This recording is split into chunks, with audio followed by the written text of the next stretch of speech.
berawal dari budaya positif yang di dalamnya ada keyakinan kelas, hukuman, dan penghargaan. Ini nanti akan saya lanjutkan penjelasannya.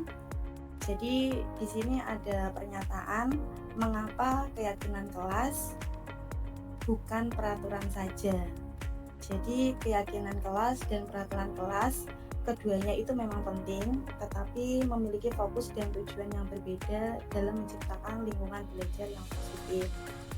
Keyakinan kelas adalah prinsip dasar yang dijadikan pedoman oleh seluruh anggota kelas dalam berperilaku dan berinteraksi. Sementara peraturan berfokus pada apa yang harus dan yang tidak boleh dilakukan.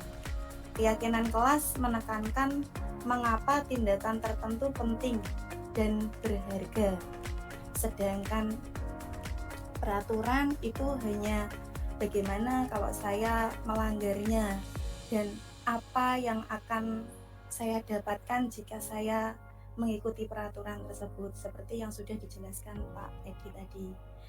Keyakinan kelas membangun pemahaman bersama tentang nilai-nilai yang mendasari peraturan tersebut, sehingga mendorong siswa untuk mengikuti aturan bukan hanya karena takut dihukum, tetapi karena mereka percaya pada nilai yang mendasarinya. Nah, di sini ada contoh peraturan. Mengapa ada peraturan harus menggunakan helm bila mengendarai kendaraan roda 2?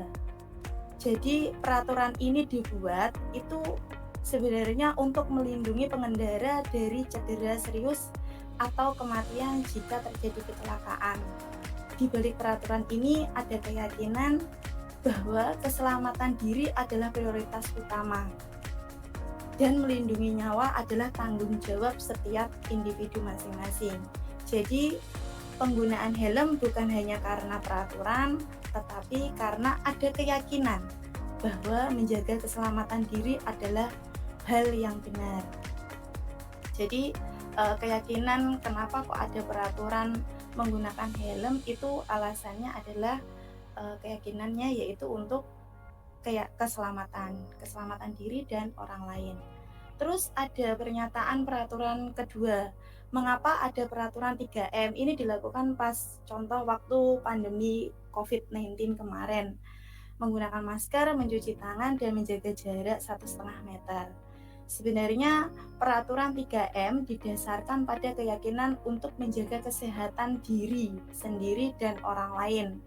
Ketika kita menggunakan masker, mencuci tangan, dan menjaga jarak, kita melindungi diri sendiri dari penyakit sekaligus menunjukkan rasa tanggung jawab sosial dengan melindungi orang lain. Jadi di balik peraturan ini itu terdapat nilai-nilai solidaritas. Yang pertama, ada nilai kepedulian dan nilai tanggung jawab bersama dalam menghadapi pandemi COVID-19. Terus ada peraturan yang ketiga, mengapa harus datang tepat waktu pada saat mengikuti pelatihan? Peraturan untuk datang tepat waktu saat pelatihan mencerminkan keyakinan bahwa menghargai waktu adalah bentuk tanggung jawab dan penghormatan terhadap diri sendiri dan orang lain. Tepat waktu menunjukkan komitmen, disiplin, dan keseriusan dalam mengikuti kegiatan yang bermanfaat. Keyakinan ini mendukung motivasi intrinsik untuk bertindak dengan rasa tanggung jawab, bukan sekedar mengikuti aturan atau takut terhadap hukuman tadi. Sehingga keyakinan kelas itu dibuat tidak karena takut hukuman dan tidak mengharapkan penghargaan, tetapi untuk mendukung motivasi intrinsik, kembali ke nilai-nilai atau keyakinan-keyakinan lebih menggerakkan seseorang dibandingkan mengikuti serangkaian peraturan-peraturan. Jadi dari dalam diri dan orang lain, seperti itu. Nah, untuk keyakinan kelas merupakan sebuah nilai-nilai kebajikan universal yang telah disepakati secara tersirat dan yang tersurat, lepas dari adanya latar belakang suku, negara, bahasa, maupun juga agama. Keyakinan kelas dibuat secara bersama-sama dengan seluruh siswa yang mempunyai nilai-nilai kebajikan yang dapat dipercaya. Dan keyakinan kelas merupakan salah satu disiplin positif yang dapat untuk diterapkan dalam membangun budaya positif di lingkungan sekolah. Nah, untuk membuat keyakinan kelas itu dasarnya memang ada peraturan kelas dan tingkatan kelas. Saya yakin Bapak Ibu guru hebat di SMKN 1 Grogol ini khususnya itu sebelum masuk biasanya awal semester itu pasti membuat kesepakatan kelas bersama-sama, disepakati oleh guru dan siswa secara bersama-sama. Jadi kesepakatan kelas merupakan daftar peraturan yang dibuat bersama-sama oleh guru dan siswa, dan biasanya kesepakatan kelas dibuat pada hari pertama masuk kelas. Dan itu tujuannya yaitu agar proses pembelajaran di kelas bisa berjalan dengan tertib dan disiplin, sehingga dapat tercipta lingkungan belajar yang positif dan kondusif. Untuk menentukannya, siswa-siswi perlu mendiskusikannya bersama Bapak Ibu guru yang mengampu hingga mencapai kesepakatan kelas bersama.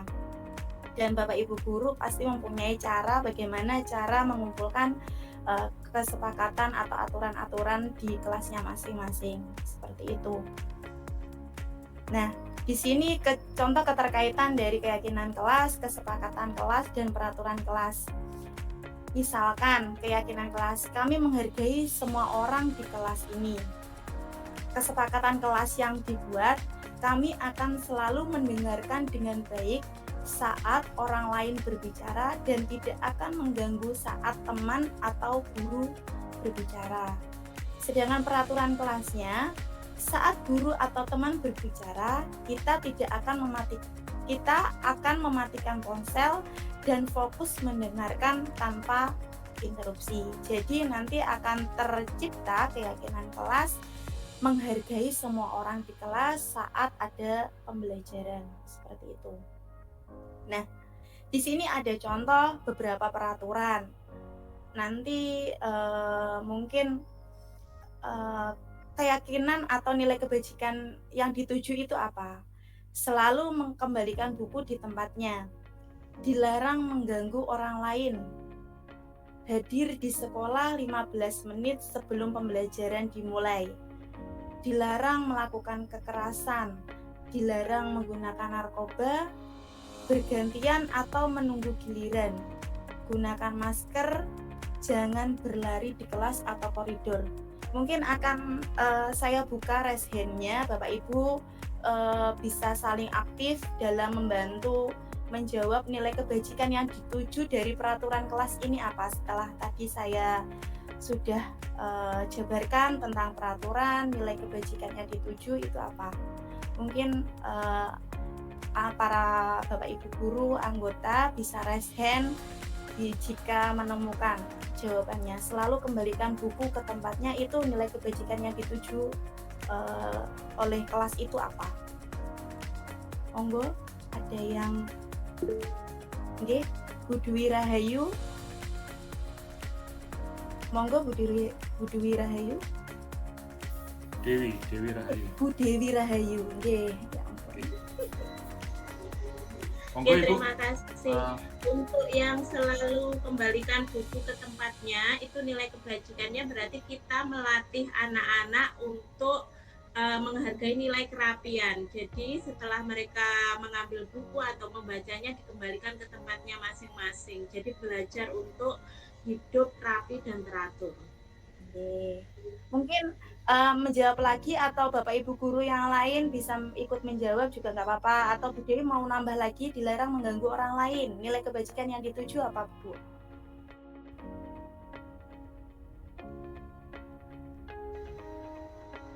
Untuk dilarang mengganggu orang lain berarti kita harus bertoleransi terhadap sesama. Untuk hadir di sekolah 15 menit sebelum pembelajaran dimulai, berarti Berarti nilai kebajikannya adalah disiplin terhadap waktu. Nggih. Diborong Bu Dewi semua ya nanti. Ya. Yang lain Bapak Ibu mungkin sebelum habis silakan resen. Oke, terima kasih Bu Dewi. Mungkin ada yang lain. Monggo. Atau Bu mungkin Dewi semua habiskan Nggih, Bu. Ngejar Bu. silakan diajar semua Bu Dewi. Nggih, dilarang melakukan kekerasan. Itu nilai kebajikan yang dituju apa Bu?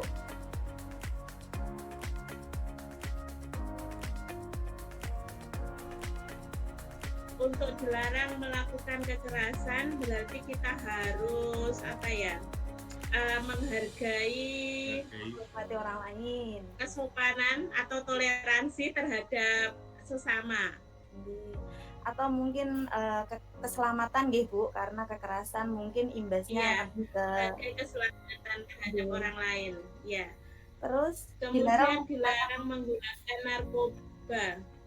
Dilarang menggunakan narkoba berarti kita harus menjaga kesehatan fisik atau kesehatan mental dan emosional, karena kan biasanya kalau narkoba itu kadang kan pecandu ya, jadi mereka kadang berdampak pada perbuatan mereka yang kurang senonoh atau tidak wajar, jadi terhadap kesehatan mental juga dan emosional juga.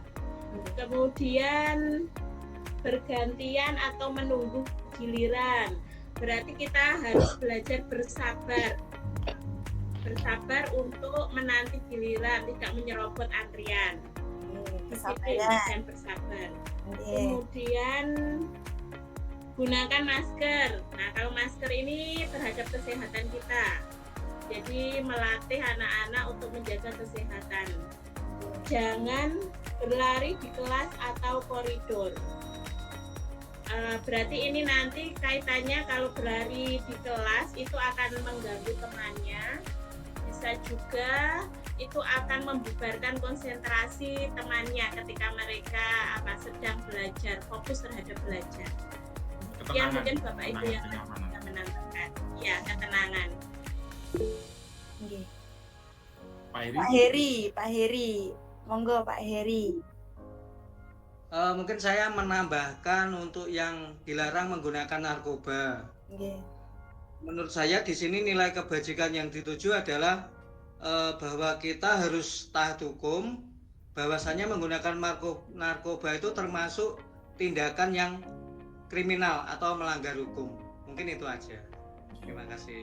Terima kasih Bapak Ibu yang ikut aktif dalam Zoom kali ini. Jadi untuk biar kita tahu keyakinan kelas dan nilai kebajikan yang dituju apa, itu akan saya bukakan slide selanjutnya. Jadi selalu kembalikan buku ke tempatnya. Itu merupakan nilai kebajikan yang kita tuju adalah rasa tanggung jawab dari siswa.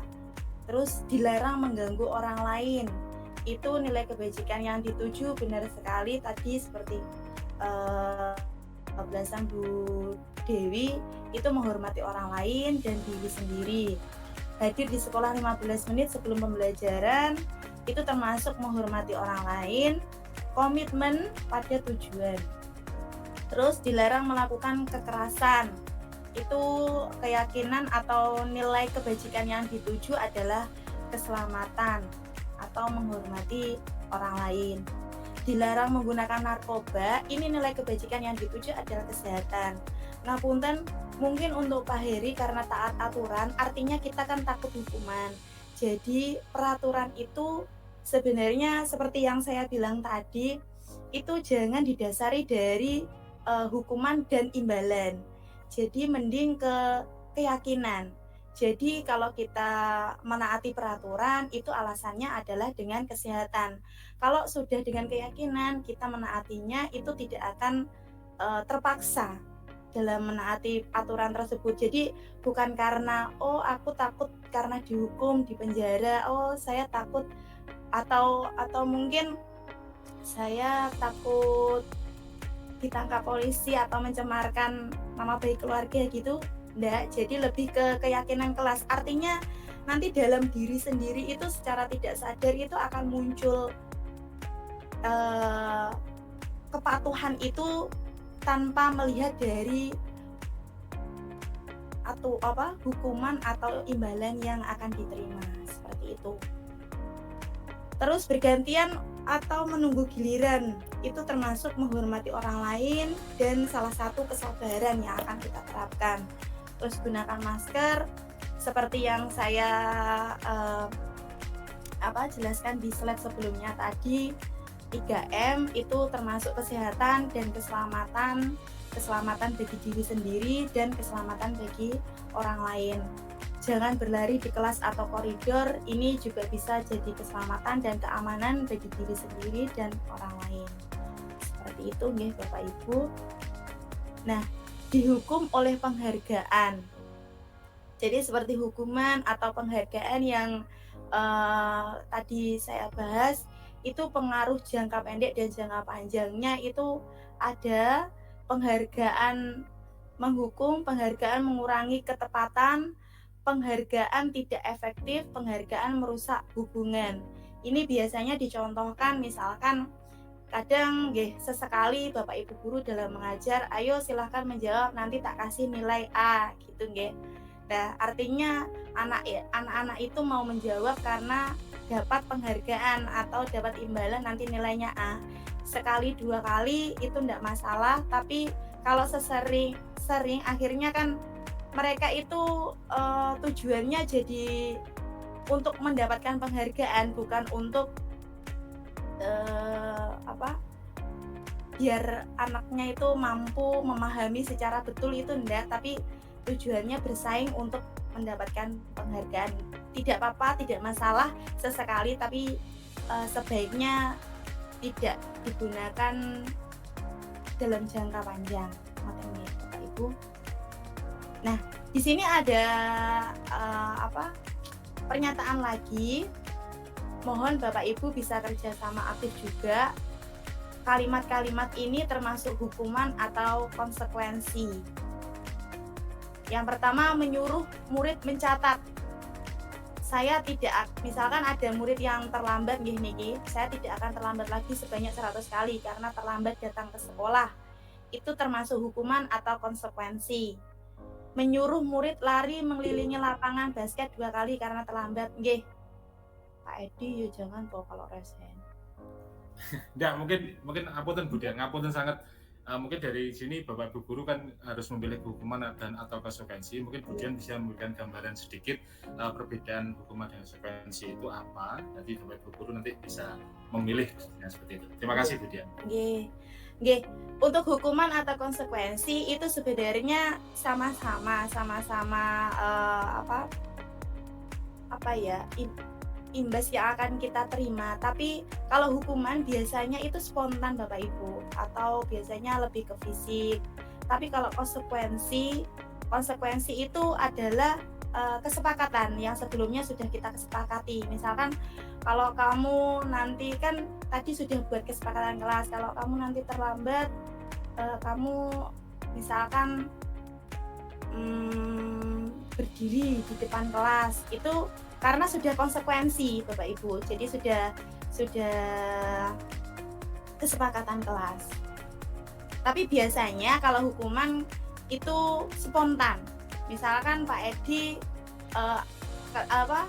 tatip nggih, ada siswa itu datang terlambat, enggak pakai sepatu warna tidak hitam nggih Pak Edi. Lah biasanya Pak Edi itu kan emosi, potong, langsung spontan. Tali sepatunya dipotong. Iya, tali sepatunya langsung dipotong, langsung dihukum lari mengelilingi lapangan spontan tanpa mengetahui anaknya itu terlambat kenapa. Terus mungkin kan biasanya kalau di tatip itu ada poin dulu gitu. Jadi ada konsekuensinya dulu sebelum melakukan hukuman. Seperti itu Bapak Ibu. Mungkin ada yang menjawab dulu, hukuman atau konsekuensikah pernyataan ini? Nggih, Bu Jamilah, monggo. Nggih, Bu Jamilah. Nggih. Berarti yang ada karenanya itu masuk konsekuensi ya. Nggih, monggo dikelompokkan dulu mawon. Iya. Dikelompokkan dulu mawon, nanti kita bahas. Nggih. Jadi menurutnya Bu Jamila ada pernyataan seperti ini, Bu Jamila itu memilih hukuman atau konsekuensi kah dari pernyataan? Untuk yang pertama, menyuruh murid mencatat saya tidak akan terlambat lagi sebanyak 100 kali karena terlambat datang di sekolah, berarti itu termasuk hukuman ya. Oke. Kemudian yang kedua, menyuruh murid lari mengelilingi lapangan basket 2 kali karena terlambat hadir di sekolah, berarti termasuk konsekuensi gitu. Oke. Terus yang kedua, Bu? Terus yang selanjutnya, Yang meminta murid push up sebanyak 15 kali karena ke sekolah tidak memakai masker, berarti konsekuensi. Oke. Meminta murid mengganti kertas tugas teman yang dicoret-coret, berarti hukuman. Meminta murid membersihkan tumpahan air di meja karena tempat minum ketersenggol, berarti ini masuk hukuman kayaknya, karena kan bukan kesepakatan ya.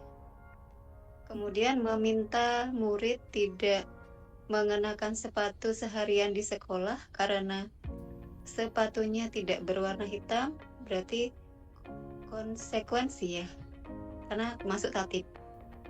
Kemudian menyuruh murid lari mengelilingi lapangan basket sebanyak 2 kali karena terlambat ikut pemanasan saat pelajaran PJOK, berarti konsekuensi. Begitu Budian, mohon maaf kalau salah. Nggak apa-apa Bu, kita juga sama-sama belajar. Terima kasih atas partisipasinya, sudah aktif dalam kombel hari ini, malam ini. Jadi kita buka dulu nggih Bu, hukumankah atau konsekuensikah? Menyuruh murid mencatat saya tidak akan terlambat lagi sebanyak 100 kali itu termasuk hukuman Bu, karena itu sifatnya menghukum nggih. Terus menyuruh murid lari mengelilingi lapangan basket 2 kali karena terlambat hadir di sekolah itu juga termasuk hukuman. Meminta murid push up seperti yang saya bilang tadi, kalau hukuman itu kadang lebih ke fisik Bu. Meminta murid push up sebanyak 15 kali karena ke sekolah tidak memakai masker misalkan, itu juga biasanya dilakukan spontan, wes langsung di sini di depan push up 15 kali. Nah, itu termasuk hukuman. Terus meminta murid mengganti kertas tugas teman yang dicoret-coret. Nah, ini konsekuensi karena kesalahannya dia, artinya dia harus mengganti yang baru. Konsekuensinya adalah dia harus mengganti kertas yang baru karena kertas yang sudah dicoret-coret itu tadi akhirnya temannya kan tidak bisa mengerjakan tugas seperti itu. Terus meminta murid membersihkan tumpahan air di meja karena tempat minum tersenggol, itu juga konsekuensi karena kalau tidak dibersihkan segera itu kan temannya tidak akan maksudnya tidak bisa belajar mungkin ya, karena mejanya ketumpahan air. Terus meminta murid tidak mengenakan sepatu seharian di sekolah karena sepatunya tidak berwarna hitam. Nah, itu kan nanti ada seperti apa ya, malu sama temannya, oh itu lah itu hukuman. Terus menyuruh murid lari mengelilingi lapangan basket sebanyak 2 kali karena terlambat ikut pemanasan. Nah, pemanasan itu kan ya harus sebelumnya itu kan wajib ya untuk pelajaran PJOK, karena itu kan nanti kalau tidak melakukan pemanasan kan akan cedera atau apa, jadi itu termasuk konsekuensi, bukan hukuman seperti itu. Nah, perbedaan hukuman dan konsekuensi, hukuman itu yang di kuning, sedangkan konsekuensi yang di biru ya Bapak Ibu. Hukuman sesuatu yang menyakitkan harus terjadi, sedangkan konsekuensi sesuatu harus terjadi. Sedangkan hukuman yang kedua membuat anak sakit fisik maupun hati, jadi biasanya lebih ke sakit hati setelah dihukum, dendam, akhirnya menimbulkan dendam, itu untuk jangka waktu lama. Kalau konsekuensi ya jelas, jadi kedua hal ini sebenarnya tidak boleh, ya seharusnya tidak dilakukan di hukuman dan konsekuensi. Jadi nanti yang harusnya dilakukan itu adalah restitusi yang nanti akan dilanjutkan penjelasannya oleh Pak Zainuddin, seperti itu. kalau saya ini membahas hukuman dan konsekuensi yang sebenarnya sama-sama jangan dilakukan. Anak membenci kedisiplinan, terus kalau konsekuensinya anak menghargai disiplin. Kalau hukuman itu lebih ke paksaan, kalau konsekuensi stimulus atau tanggapan. Hukuman mendorong anak menyakiti diri sendiri, konsekuensi mendorong anak agar mudah menyesuaikan diri. Sedangkan hukuman konsep diri yang buruk, konsekuensi konsep diri yang baik. Hukuman anak belajar untuk menyembunyikan kesalahan. Biasanya kan kalau seperti itu takut dihukum kan akhirnya membuat alasan. Kalau konsekuensi anak belajar untuk mematuhi peraturan. Marah, rasa bersalah, dipermalukan, merasa tak dihargai itu termasuk efek dari hukuman. Sedangkan kehilangan hak, dibuat tidak nyaman, diasingkan untuk sementara. Jadi kalau konsekuensi itu biasanya sementara juga, itu adalah imbas dari konsekuensi.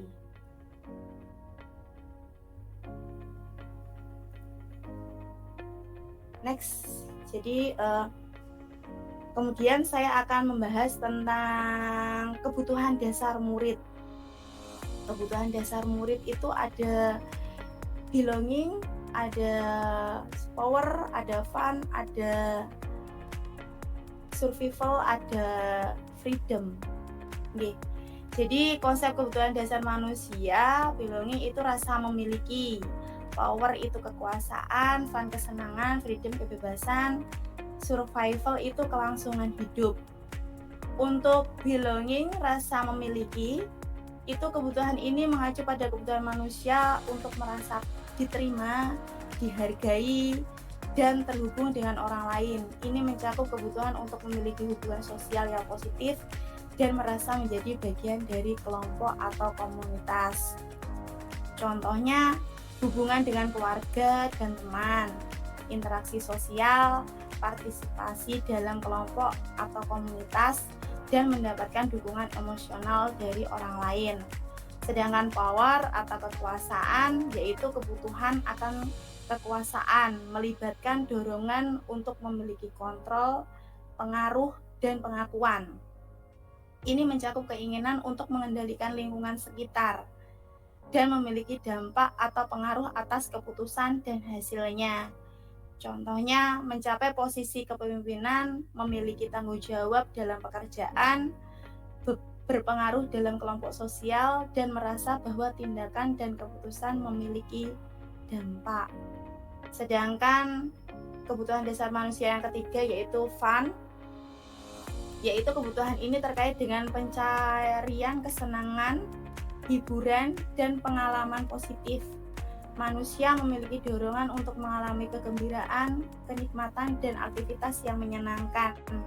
Contohnya menghadiri acara sosial, berpartisipasi dalam hobi dan aktivitas yang menyenangkan, menikmati waktu luang, dan mengejar pengalaman yang memuaskan secara emosional. Sedangkan keempat yaitu freedom atau kebebasan, yaitu kebutuhan akan kebebasan mencakup dorongan untuk memiliki kontrol atau pilihan dan tindakan pribadi. Ini melibatkan keinginan untuk memiliki otonomi, menghindari batasan yang menghalangi dan dapat membuat keputusan sendiri. Contohnya, memiliki pilihan dalam pekerjaan atau kegiatan, jadi bebas, merasa bebas dari batasan yang mengikat, dan memiliki kesempatan untuk mengejar minat dan tujuan pribadi. Itu termasuk kebutuhan dasar manusia juga. Yang terakhir yaitu survival atau kelangsungan hidup. Kebutuhan dasar ini mencakup kebutuhan untuk bertahan hidup dan memenuhi kebutuhan biologis dasar. Ini adalah kebutuhan fundamental yang harus dipenuhi untuk memastikan kelangsungan hidup fisik. Contohnya seperti makan, minum, tempat tinggal, keamanan, kesehatan. Tanpa pemenuhan kebutuhan ini, individu tidak dapat bertahan hidup atau berfungsi dengan baik. Seperti itu untuk selesai, Pak. Untuk Oke. selanjutnya akan saya kembalikan ke Pak Terima Edi. kasih Pak Zen, sangat luar biasa penyampaian materi dari pasien tadi tentang segitiga restitusi yang diawali dengan visi SMK Grogol. Itu Bapak Ibu adalah visi dari pribadi Pak Zen ya, karena sekolah sudah punya visi sendiri. Jadi sangar tadi memang asli dari Pak Zen untuk pemenuhan kebutuhan tugas TGP. Sangarnya ini ditunjukkan ada semat Pak Zen ya, semat dan lain-lain tadi ya. Oke, menarik sekali Bapak Ibu. Pasti sudah tidak tahan lagi untuk menyampaikan unek-uneknya di sesi berikutnya, yaitu diskusi.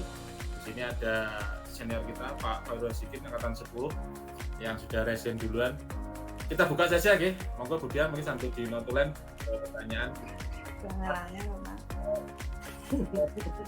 Jawab ini 3 penanya ngeten nggih. Ya, nanti waktunya juga. Nggih, waktunya Pak udah 9 ya. Nggih, ada Pak. Monggo Pak Rasikin, sampaikan kepada siapa ngaten, mungkin secara umum kita bertiga. Terima kasih Bapak. Monggo. Secara umum saja. Terima kasih Pak Edi atas waktunya. Saya sangat mengapresiasi dari yang disampaikan oleh Bapak Ibu bertiga. Sangat luar biasa penyampaian materinya terkait disiplin positif. Hanya saja mungkin saya mohon diberi benang merah itu nih. Jadi tadi kita dimulai dengan bahasanya tadi kan menyampaikan tentang disiplin, terus kemudian ada hukuman dan hukuman dan konsekuensi, kemudian ada keyakinan kelas lah. Mungkin tadi juga keyakinan kelas itu mohon dicontohkan seperti apa bentuk keyakinan kelas itu biar lebih jelas seperti apa. Terus kemudian benang merahnya dengan segitiga restitusi yang disampaikan Pak Jen itu mungkin seperti apa. Terima kasih. Terima kasih Pak Rasikin, sudah kita catat. Mungkin sebelum kita jawab, berikutnya untuk pertanyaan kedua sudah kita tangkap Bapak untuk pertanyaannya, yaitu tentang memang di awal tadi juga saya sebagai moderator mencoba membenang merahi gitu Bapak dari ketiga narasumber ini. Nanti sebenarnya satu kata yaitu pengimbasan budaya positif seperti itu. Nanti namanya gimana sudah kita tangkap Bapak. Terima kasih pertanyaannya.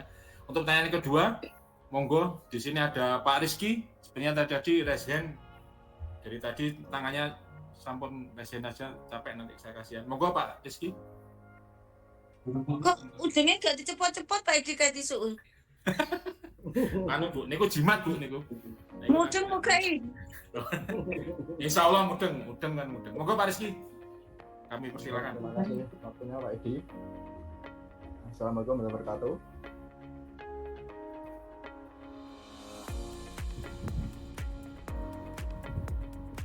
Waalaikumsalam warahmatullahi wabarakatuh. Waalaikumsalam warahmatullahi wabarakatuh. Terima kasih. Waalaikumsalam warahmatullahi wabarakatuh. Oke, sedikit aja Pak Edi, kembali lagi ke tadi yang dibahas sama Pak Edi kan ada budaya positif atau positif kultur ya. Nah, kalau yang ada di sekolah kita mungkin yang perlu dikaji ulang untuk pelaksanaan serta perilaku yang terlibat ya, terutama untuk kegiatan biasanya yang saya lihat itu kegiatan penertiban untuk aksesoris dan rambut atau yang dilakukan oleh anak-anak OSIS untuk menertibkan teman-temannya. Nah, karena menurut kacamata saya atau mungkin sudut pandang saya ya, dari si pelaksana ini belum memberi contoh yang positif atau mungkin belum melaksanakan apa yang harusnya dia contohkan terlebih dahulu sebelum dia mengingatkan teman-temannya. Kan seyogyanya kita atau mungkin bercermin dulu ya, atau self mirror terhadap diri sendiri, apakah sudah patut menjadi contoh yang baik atau belum. Nah, mungkin dari saya sarannya seperti itu Pak, mungkin nanti bisa dikembangkan lagi terutama untuk anak-anak OSIS-nya Pak. Oke, terima kasih. Oke, terima kasih Pak Rizky, kita terima. Ini pernyataan gitu ya. Ya. Terima kasih ada masukan dari Pak Rizky, masukan yang sangat bagus sekali. Artinya ketika membudayakan positif tadi dimulai dari tim tertib harus bisa mencontohkan seperti itu ya. Sebelum menindak harus memberikan contoh yang baik dulu ya. Nanti ada mungkin dari narasumber untuk menambahkan. Sudah kita terima Pak Rizky. Terima kasih untuk pernyataannya gitu, kedua. Untuk berikutnya ya ini sebenarnya sudah semua. Ada Pak Imam, ada Bu Dewi, ada Pak Yuli. Monggo kami berikan kesempatan untuk Pak Imam. Oke, ini juga senior kami. Monggo Pak Imam, kami persilakan. Oke, terima kasih Pak Ade. Yang pertama ini adalah cuma memberi umpan balik Pak Ade. Tadi pernyataan daripada Budian tadi kan katanya nggak boleh melakukan hukuman dan konsekuensi. Maksudnya bukan begitu, yang tidak boleh itu adalah melakukan hukuman. Kalau konsekuensi itu adalah suatu akibat gitu ya, suatu akibat yang harus dilakukan karena sudah dia itu menyimpang dari keyakinan yang sudah disepakati. Jadi kalau konsekuensi itu tidak apa-apa, kalau hukuman itu adalah yang dilarang. Karena kalau kita diberi survei apakah guru melakukan hukuman, seperti jawabnya ada sekarang tidak. Disulinjar pun nanti kalau jawab melakukan hukuman, seperti jawabnya tidak. Kalau Pak Jen nanti dijawab sering melakukan, nanti jawabnya nilainya pasti nanti adalah kecil. Berikutnya ini nanti saya tertarik sekali dengan dari Pak Jen tentang restitusi Pak Jen. Nah, restitusi. Tadi Pak Jen mendemonstrasikan ya kegiatan restitusi kepada anak yang melanggar tadi. Sekarang apa baiknya?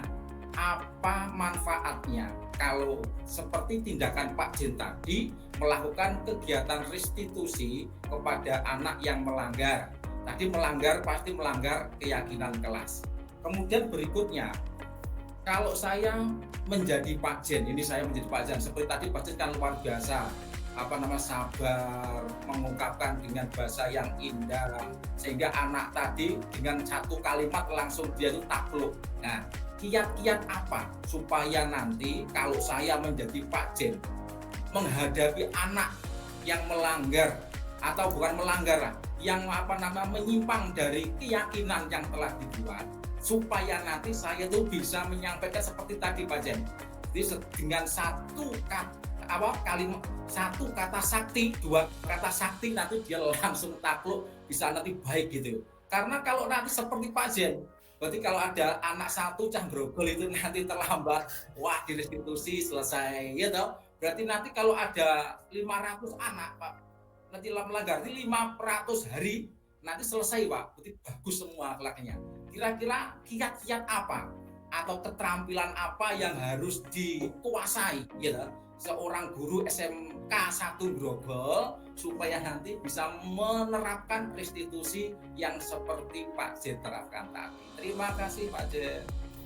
Oke, terima kasih Pak Imam Azhari, CGP Angkatan saya sebutkan Bapak 7 atau 2 lagi. Terima kasih Bapak senior.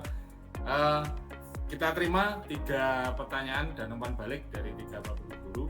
Mungkin di sini nanti langsung kita mulai dari terakhir Pak Jen dari Pak Imam tadi Pak Jen. Mungkin praktek restitusi yang sudah disampaikan Pak Jen nanti kiat-kiat apa yang dia menambah keyakinan dari Pak Imam dan guru yang lain. Kata jimatnya Pak Jen langsung takut. Terima kasih Pak Ngasari. Monggo. Ya. Terima kasih Pak Ngasari. Saya itu teringat dengan kata-kata dari seorang pendidik, yaitu ngarsa ing tulodo. Jadi kita memberi tauladan, insya Allah siswa itu sudah disungkan Pak. Contoh saya itu yang di kelas TKA TSM itu saya alhamdulillah tepat waktu. Jadi saya belum datang itu anak sudah lari. Kenapa? Tak tanya, kenapa toh guru ini terlambat? Lah guru ini sering carry Pak. Jadi kita memberi contoh dulu Pak Ngasri. Insya Allah kalau kita beri contoh, murid itu tidak usah kita beritahu, tidak usah kita suruh, mereka akan malu sendiri dan mengikuti kita. Mari tulodo itu Pak Ngasri. Jadi kita memberi tauladan dulu lah, suri tauladan. Insya Allah siswa itu nggak usah kita beritahu, mereka akan lari terbirit-birit kita datang itu. Kenapa? Kebiasaan. Ada saya ketemu siswa contoh di Kaleran, saya ke warung, ngaku tadi gini, alah Pak guru nih wis kene carry kok nyapa to kok bingung-bingung Pak. Jadi anak itu sudah paham. Jadi intinya Pak, Ngasari, kita memberi suri tauladan, insya Allah siswa akan mengikuti. Gitu. Terima kasih Pak Ngasari. Oke, ngaten nggih Pak Imam. Mungkin ya sedikit menambahkan atau apa sebenarnya video yang dalam video tadi adalah salah satu tugas dari kami di CGP untuk memotret institusi yang akan kita berikan. Ya tentu saja tanda kutip karena itu tugas, tentu saja idealisme yang kita sampaikan dari idealisme tanda kutip juga skenario Bapak terus terang seperti itu. Tantangan kita semua ketika melaksanakan institusi ini akan bisa berhasil seperti itu Bapak. Terima kasih masukannya untuk Pak Imam. Mungkin ada umpan balik berikutnya dari Pak Imam. Mungkin cukup. Oke, terima kasih Pak Ade. Restitusi itu memang mudah diucapkan, Pak. Mudah diucapkan, betul. Susah diterapkan. Ini kemarin saya sudah menemui gitu, di kelas 11 APHP 1 itu sudah kemarin saya itu ya. Itu betul itu sudah menemui itu. Kemarin itu ya pada waktu saya ngajar itu betul tadi itu kalau saya dulu nggak ikut CGP langsung saya pukul. Tak pukul Pak ya. Tapi karena saya sudah lulus IGP lah, mengendalikan diri lah. Betul gitu ya. Saya itu terus terang saya ngajar sekarang itu dengan enjoy. Saya tanya bahwa enjoy, tapi ternyata ada anak yang lama gitu ya. Nah itu pada waktu lama itu hati itu sudah muncul itu nafsu sudah muncul Pak. Tapi saya itu karena itu saya sadar wah di CGP ngamuk ora pantes gitu Pak. Maka nanti Pak, kalau sebetulnya ya kalau sudah lulus CGP itu ibaratnya singa hilang siungnya Pak. Kalau nanti CGP kok tetap galak berarti nggak lulus CGP-nya Pak ya. Tidak menerapkan deh Pak. Iya, nggak menerapkan. Karena apa? Karena intinya itu kan untuk tujuan pendidikan menurut KHD itu kan menuntut kodrat anak ya untuk mencapai kebahagiaan dan zaman. Keselamatan dan kebahagiaan. Kebahagiaan ya itu betul makanya. Ya itu Pak Jen. Makanya saya tadi mudah diucapkan, susah dilaksanakan karena manusia Pak. Kalau manusia. Oke, terima kasih Pak Edi. Terima kasih Pak Imam. Terus terang juga saya menambahkan sedikit setelah ikut CGP saya juga taring saya kok jadi tumpul. Seharusnya tidak tumpul Pak, tapi kita melakukan cara lain. Kita itu bisa jadi saya seperti manajemen. Sekarang jadi lebih banyak senyum Bapak, terutama malah ke murid-murid AKL di BP yang lebih senyum. Modus. Terima kasih Pak Imam. Untuk berikutnya mungkin Budian menjawab dari senior kita juga Pak Rosikin benang merah tadi atau Budian. Benang merah. Saya juga benang merah gitu, bukan benang. Merangkai yang kita sampaikan bertiga nanti juga benang merahnya biar Bapak Guru. Terima kasih. Maaf untuk Pak Imam dan terima kasih sudah diingatkan. Memang konsekuensi itu memang ada, tapi saya salah tadi Pak, hukuman tidak harus tapi konsekuensi ya memang setiap orang itu punya konsekuensi masing-masing jika melakukan kesalahan seperti itu. Jadi benang merah dari hukuman, konsekuensi, segitiga restitusi dan disiplin ini mungkin saya akan menjawab, tapi semoga Pak Kim maksudnya juga jadi kalau saya tidak mengintimidasi Budi, saya hanya tanya ini. Tidak bisa memuaskan semua pihak. Iya. Jadi hukuman adalah tindakan yang diberikan untuk menghentikan, sama hukuman konsekuensi itu untuk menghentikan atau mengurangi perilaku yang tidak diinginkan. Nah, seperti yang saya bilang tadi, hukuman itu biasanya bersifat negatif. Baik melalui pemberian sesuatu yang tidak diinginkan, ya langsung spontan. Misalkan seperti contoh tadi, jika siswa tidak datang terlambat, misalkan tidak masuk kelas, itu langsung spontan. Terus ayo langsung push up 30 kali gitu. Nah itu salah satu dari hukuman. Terus untuk konsekuensi adalah hasil alami atau logis dari perilaku tertentu. Ini berbeda dengan hukuman. Konsekuensi dirancang untuk menunjukkan hubungan sebab akibat. Jadi nanti tujuannya adalah siswa itu diajarkan untuk lebih bertanggung jawab. Contohnya seperti ada siswa yang mencoret-coret kertas tadi, konsekuensinya adalah siswa yang mencoret kertas itu harus mengganti kertas yang baru temannya yang sudah dicoret-coret seperti itu. Jadi konsekuensi ada tujuannya, yaitu lebih untuk mengajarkan tanggung jawab ke siswa seperti itu. Sedangkan restitusi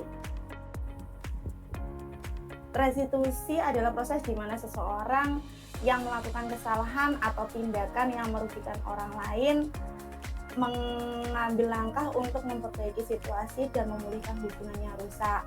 Nah, seperti yang dilakukan Pak Zen tadi, antara guru dan siswa mungkin bisa memanggil, melakukan pendekatan, menanyai kenapa kok terlambat, alasannya apa, dengan sabar. Nah, itu efeknya mungkin ke depannya buat anak itu tidak jangka panjangnya itu tidak menjadikan dendam kepada guru. Tapi kalau hukuman itu nanti akhirnya seorang siswa yang sudah dihukum sama Pak Edi itu selama pasti akan mengingat, aku lo dihukum Pak Edi nih kelas seperti ini. Kalau restitusi itu nanti dikenangnya itu yang baik-baik. Ya Allah, terima kasih ya Pak Edi, kemarin itu dipanggil, dituturi, ternyata saya itu bisa menyelesaikan masalah saya tidak bisa belajar matematika setelah dipanggil Pak Edi. Oh, saya jadi senang matematika, seperti itu. Jadi melakukan pendekatan dengan sabar, ditanyai alasannya apa, dan dicarikan siswa itu juga disuruh mencari solusi sendiri. Jadi bukan dicarikan oleh gurunya, tapi siswa juga terus langkah selanjutnya apa gitu, ditanyain lagi. Terus kalau kamu sudah melakukan itu, jadi keyakinan kelas apa yang sudah kamu langgar. Jadi dijelaskan lagi di dalam segitiga restitusi itu. Terus keterkaitannya mungkin seperti yang saya bilang tadi, hukuman kita kalau melakukan kesalahan, kalau tidak dengan dihukum atau imbalan itu melakukan kedisiplinan itu lebih dari hati, sesuai dalam menyadari dari hati. Oh, saya itu kalau pakai helm berangkat ke sekolah nanti keselamatan saya itu akan terjamin. Nanti kalau saya terjadi apa-apa, namanya musibah kan kita tidak bisa merencanakan juga, tapi kita bisa menekan jika kita mendapatkan musibah itu mengurangi biar kalau seandainya terjadi musibah, kecelakaan itu juga nemen-nemen karena sudah safety memakai helm itu tadi. Seperti itu jawaban saya. Jadi disiplin akan secara sendirinya dilakukan oleh anak tersebut. Terima kasih Bu Dian. Oke, dari Pak Rosikin ingin menanggapi ulang. Ditambahi mawon Pak Jen gitu. Nah, sedikit benang merah apa yang saya sampaikan masih memang kayaknya ngejelong gitu nih Pak Ken ya. Mungkin betul.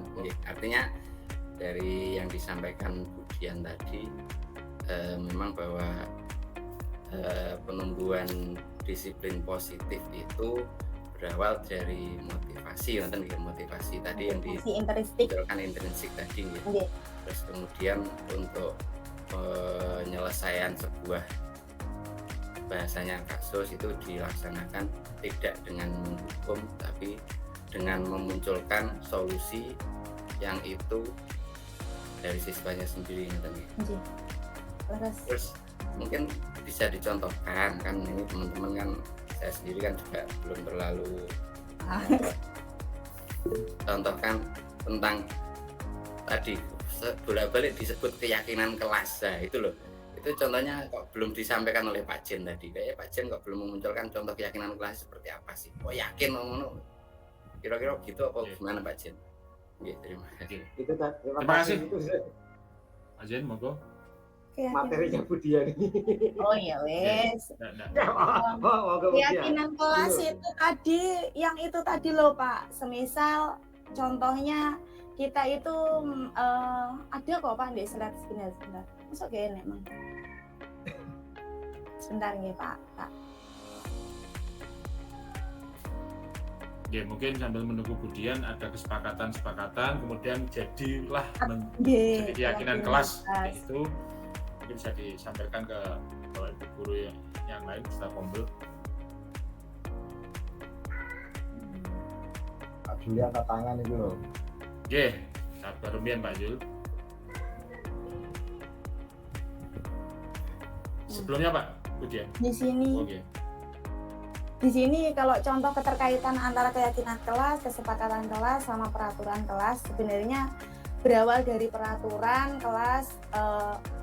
Misalkan ada guru yang menjelaskan itu rame sendiri, ada anak rame sendiri atau handphonenya lupa tidak di silent seperti itu, akhirnya kan ada terganggu siswa lain, terus muncul kesepakatan. Kami akan selalu mendengarkan dengan baik saat orang lain berbicara dan tidak akan mengganggu saat teman atau guru berbicara, seperti itu. Terus keyakinan kelasnya berarti kami menghargai semua orang di kelas ini. Jadi saling menghargai. Seperti itu, Pak. Ini untuk contohnya keterkaitannya satu keyakinan kelas. Sebenarnya keyakinan kelas itu kan banyak, saling menghargai, terus apa ya Pak? Kebersihan, kebersihan, tanggung jawab. Pripun Pak? Monggo, Pak Kim. Terima kasih Budian. Nggih. Terima kasih untuk Pak Kim dari Pak Rizky tadi sudah saya tanggapi. Nggih Bapak, terima kasih masukannya untuk tim kesiswaan dan tim tertib memberikan contoh terlebih dahulu sudah disampaikan oleh Pak Zian tadi. Dari tadi Pak Yuli, monggo mungkin nanti terakhir ini nggih. Terakhir untuk sesi kumpul ini kami beri kesempatan untuk Pak Yuli Wiono. Monggo, silakan Bapak. Oke, terima kasih sebelumnya atas waktunya. Sangat menarik sekali yang telah disampaikan oleh ketiga narasumber yang sangat luar biasa. Oke, tadi sangat antusias sekali menjadi audiennya. Jadi yang menjadi pertanyaan saya, gue enak absennya bareng kan? Ya nanti tak absen nanti. Ada dong Pak. Oh iya. Ada sertifikatnya. Oh ada, alhamdulillah. Monggo Pak Yul, dilanjut Pak Yul.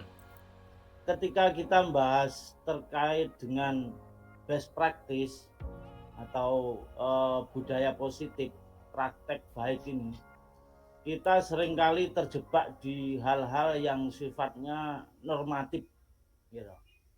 Hal-hal yang sifatnya normatif. Artinya selain hal-hal yang normatif sebenarnya, kalau konteksnya ini pada SMK sebenarnya, harusnya kita itu bisa memberi contoh praktek baik yang bisa dilakukan di masing-masing jurusan. Jadi tidak terjebak pada hal-hal yang normatif, misalkan jujur, misalkan taat aturan, memakai helm, datang tepat waktu dan sebagainya. Artinya apa? Dari praktek baik yang bisa dijabarkan atau dikontekstualisasikan pada SMK, saya kira ini lebih baik. Nah, ini yang menjadi pertanyaannya. Nah, contohnya bagaimana kalau best practice ini ya dicontohkan pada masing-masing jurusan. Nah, terutama di sekolah kita ini SMK. Nah, seringkali kita terjebak di situ sebenarnya, dan kita sesuai dengan visi atau keinginan peserta didik. Artinya sudah memilih jurusan yang dia pilih di SMK, artinya visinya itu pasti sukses di bidangnya yang telah ditentukan tersebut. Nah, pertanyaannya bagaimana ya praktek baik yang bisa dilakukan pada masing-masing jurusan di SMK. Nah, itu yang pertama. Yang kedua adalah terkait dengan faktor perilaku yang mempengaruhi perilaku manusia. Itu ada faktor intrinsik dan ada faktor ekstrinsik, kan begitu. Kalau di ilmu psikologi begitu. Kalau intrinsik itu sudah merupakan sebuah keyakinan diri sendiri bahwa yang dilakukan ini adalah sebuah kebenaran, misalkan. Tapi yang ekstrinsik sebenarnya ini adalah bagian daripada budaya, saya kira. Nah, justru yang sangat berpengaruh, yang bisa memberi motivasi, dorongan, stimulan, ini justru menurut saya selain intrinsik itu ekstrinsik.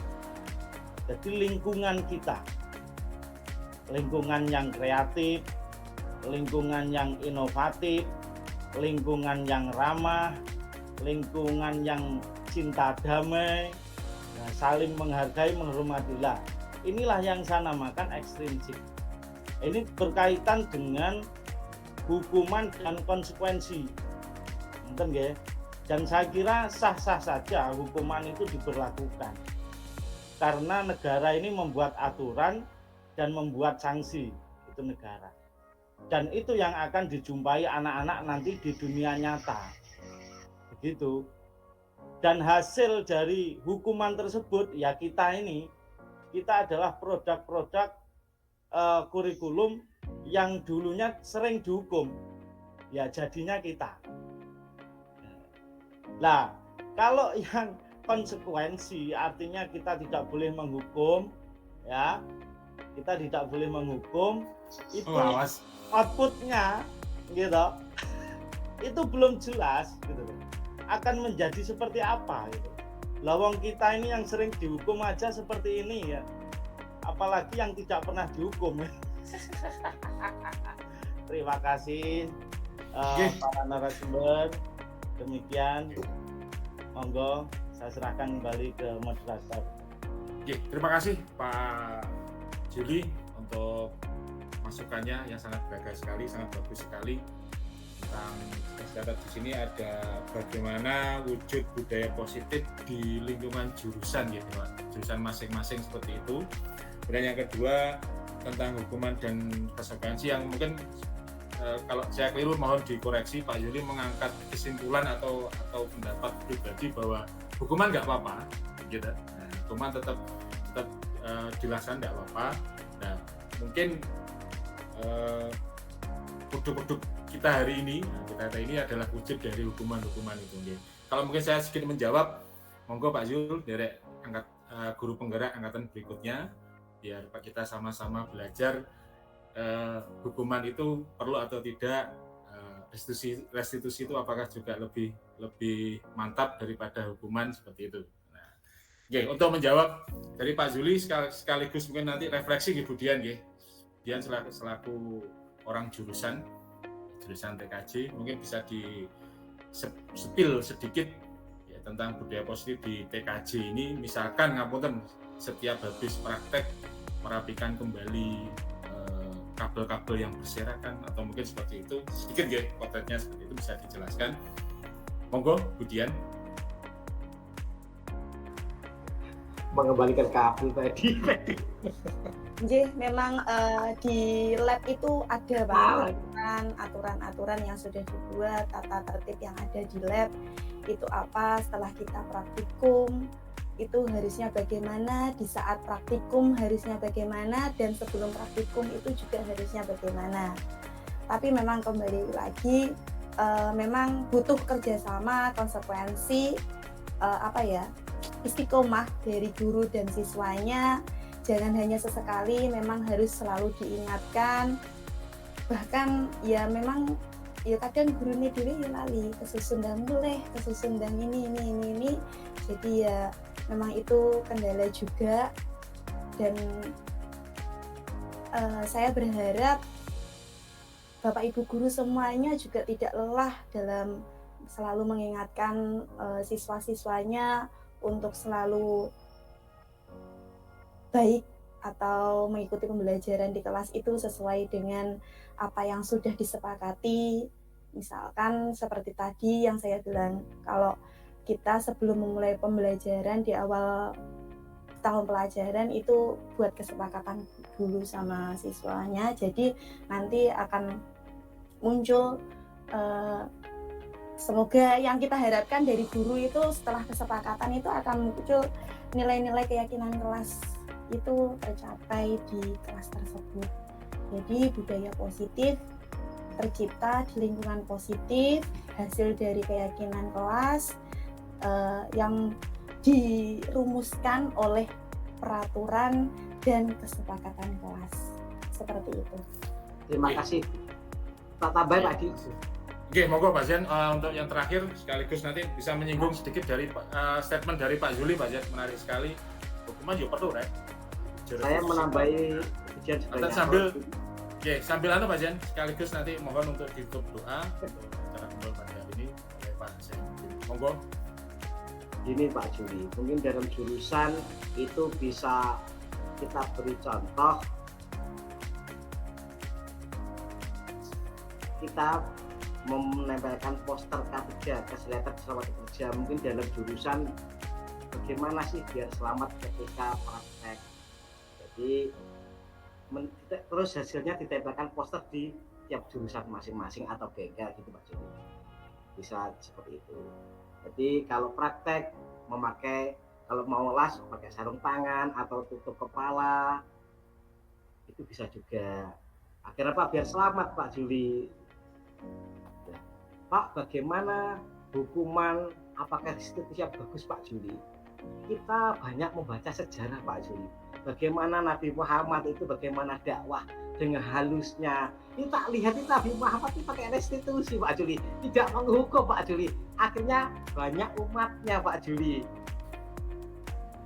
Kita lihat bagaimana kesabaran Nabi Muhammad, bagaimana ketika orang Mekah nyawati teletok, ya, mereka dengan restitusi Pak Juli. Tak lihat nih. Ketika saya belajar TGP, wah luar biasa ini. Ini storytelling beneran Pak Juli. Maka Nabi Muhammad tidak menghukum. Apakah balas dengan nyawa teleton? Tidak Pak Juli. Dengan restitusi. Mereka biar sadar Pak Juli.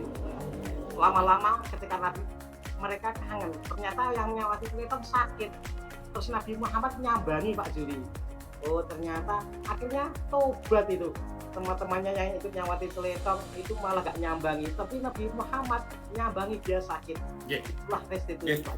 Cekap Pak Zen, terima kasih. Sangat menarik sekali Bapak Ibu. Diskusi Kompel pada malam hari ini sangat antusias sekali, tidak terasa hampir 2 jam Bapak Ibu durasi pada Kompel hari ini. Nanti kalau dilanjut 2 hari nanti. Monggo Pak Zen, kita akhiri untuk Kompel pada malam hari ini dengan doa dari Pak Zainuddin. Sekali lagi terima kasih Bapak Ibu untuk partisipasi Kompel pada hari ini. Mungkin Ibu kepala sekolah, monggo Ibu menyampaikan. Terima kasih 2 jam yang sangat baik. Pak Gus Juli, Senin dapat hadiah nih Gus. Lah pemateri Bu, pemateri. Lah pemateri. Lah ini budaya sikap itu ya ada punishment, ya ada reward. Kalau di elek netok yo suwan ya Gus ya. Ya dihukum barang ya toh. Nah, kan juga menghukum putrinya ketika putrinya melakukan salah. Nah, setuju karo Gus Juli aku malam ini. Itu kalau mencuri Pak Juli, ternyata nggak mencuri. Putrinya sendiri. Pak Jul, CGP angkatan 12, amin. Pak Jul, CGP angkatan 12, amin. Amin. Ya, terima kasih. Ya, senang ya Gus, jam 9. Oke Bu, Terima kasih. Terima kasih semuanya. Terima kasih kalau bisa semuanya. kamera mungkin Bapak Ibu untuk dokumentasi sebelum. Terima kasih semuanya telah mengikuti di Kompel ini berbudaya positif, di mana budaya positif ini akan melahirkan generasi emas tahun 1940 ya. Nanti sebagai yang disitakan oleh pemerintah tahun 2045 Indonesia semoga menjadi generasi emas yang melahirkan generasi bangsa Indonesia menjadi Indonesia yang hebat.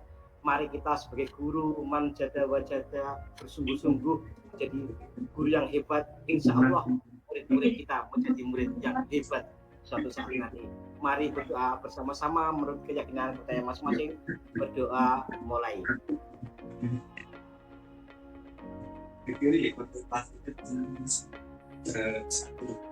selesai. Terima kasih, saya kembalikan Pak Edi. Semoga kita berjumpa lagi di setelah besok Senin. Oke, terima kasih Pak Zen. On kamera semua, sampun Budian untuk dokumentasinya. Sampun nggih. Monggo Budian. Oke, on kamera semua Bapak Ibu. Oke Bu, Bapak Ibu, 1, 2, 3 senyum. Dan 3 ya, 1, 2, 3.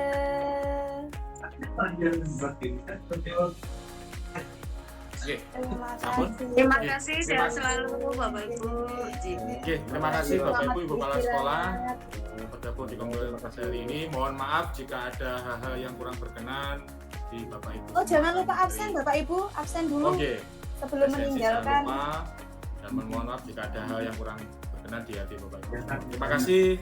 Sampai akhiri. Assalamualaikum warahmatullahi wabarakatuh. Waalaikumsalam.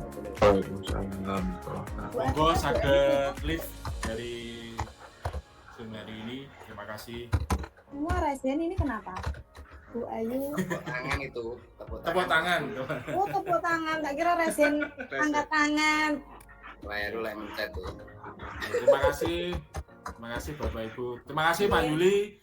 CGP angkatan 12. CGP angkatan 12. Amin. Yang lain dapat lampu pilih dari Pak Jen hadiahnya. Ya, Alhamdulillah. Pilih larang ini pilih. Lampu pilih larang. Halo yo. Oh, sampun kesepakatan nih Pak. Enak aja sama Pak Jen ya. Iya toh. Ada. Hanok, Hanok sponsornya Hanok. Philip bagus. Hanok garansi seumur hidup. Monggo absensi jangan lupa sebelum meninggalkan Bapak Ibu. Sebelum lift, monggo. Kita meteran ke Didum Roto. Iya absen. Budaya mungkin langsung ke ya. Ada. Nabi. Ya. Saya share lagi. Saya pin.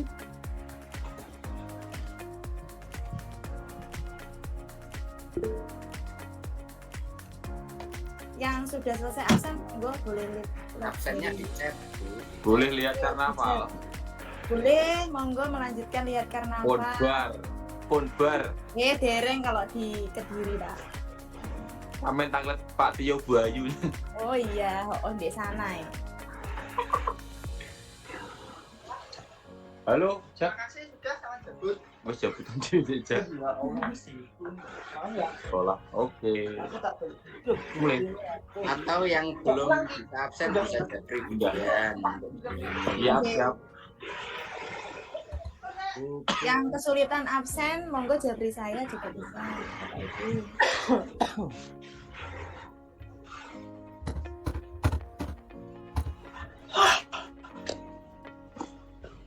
Gak iso rene ya.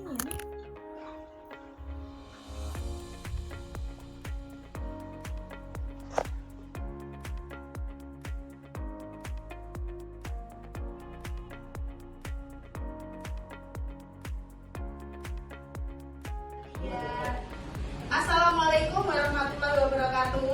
Waalaikumsalam warahmatullahi wabarakatuh. Anak-anak, sebelum memulai pembelajaran ke depan, saya mau anak kelas 11 TKJ 1 ini membuat kesepakatan kelas yang nanti akhirnya disepakati bersama-sama oleh guru dan siswa di kelas ini. Sepakat? Oke, ini nanti kemudian bagikan apa ini namanya? Note ya, kertas note. Jadi nanti kalian tulis satu kesepakatan yang kalian inginkan selama pembelajaran kemudian berlangsung. Oke, ini nanti saya bagikan ya.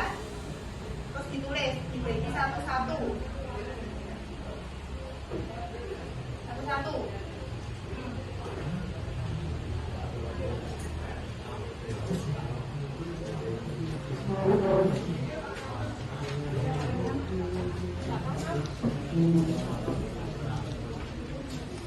Dibagi satu-satu.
Oke, kalau sudah boleh ditempel di depan.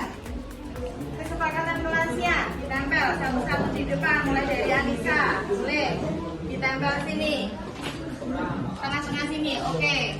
Nah, terus lanjut.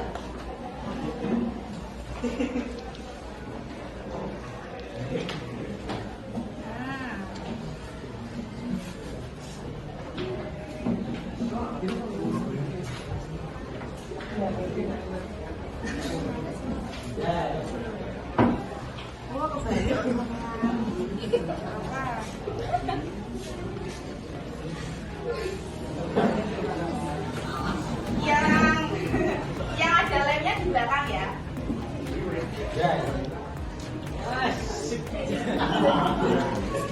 Oke, ditempel satu-satu.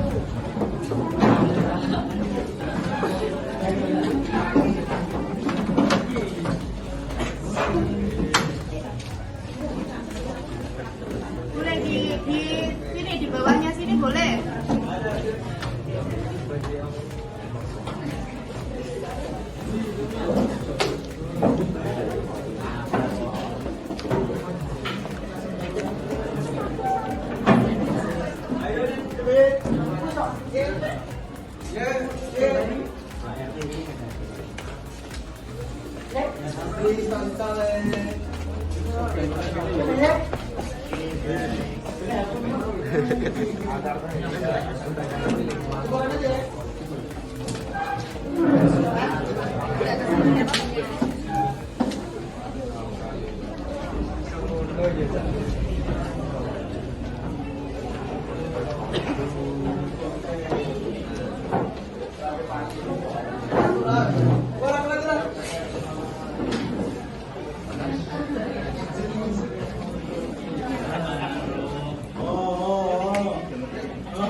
Padahal seharinya setiap malam itu kamu harus belajar untuk mempersiapkan pembelajaran di esok harinya.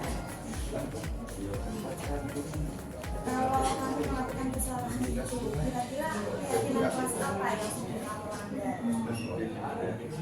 Disiplin 5R itu penting nggak buat kamu? Kalau kamu sudah tahu bahwa disiplin 5R itu penting buat kamu, langkah selanjutnya apa yang kamu lakukan? Jadi, kalau kamu sudah tahu kebenarannya, kamu harus melakukan apa untuk tidak mengulangi kesalahan kamu boleh kembali ke kelas untuk mengikuti pembelajaran selanjutnya.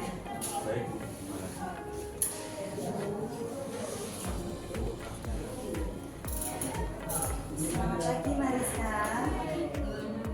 Kamu tahu kenapa Budi dipanggil kemari? Kenapa? Oke Mariska, semua orang itu pasti pernah melakukan kesalahan. Teman-teman pun juga pernah melakukan kesalahan. Dia juga pernah melakukan kesalahan. Tapi dia percaya kamu itu pasti ada alasannya kenapa kok datang terlambat.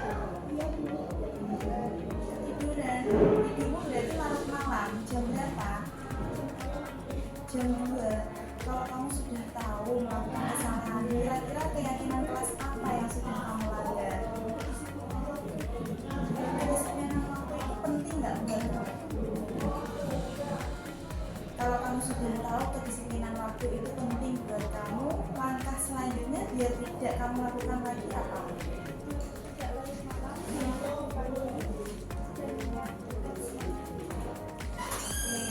Jadi kamu sudah tahu kesalahan yang kamu buat, kamu sudah tahu bagaimana caranya biar tidak melakukan lagi. Selanjutnya, kamu boleh mengikuti pembelajaran lagi, silakan kembali ke kelas. Assalamualaikum warahmatullahi wabarakatuh.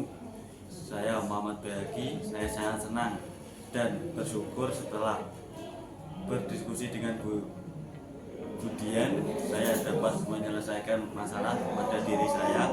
Terima kasih Bu Dian. Wassalamualaikum warahmatullahi wabarakatuh. Saya Mariska. Saya sangat senang dan bersyukur telah berdiskusi dengan Bu Dian dan saya dapat menyelesaikan masalah pada diri saya. Terima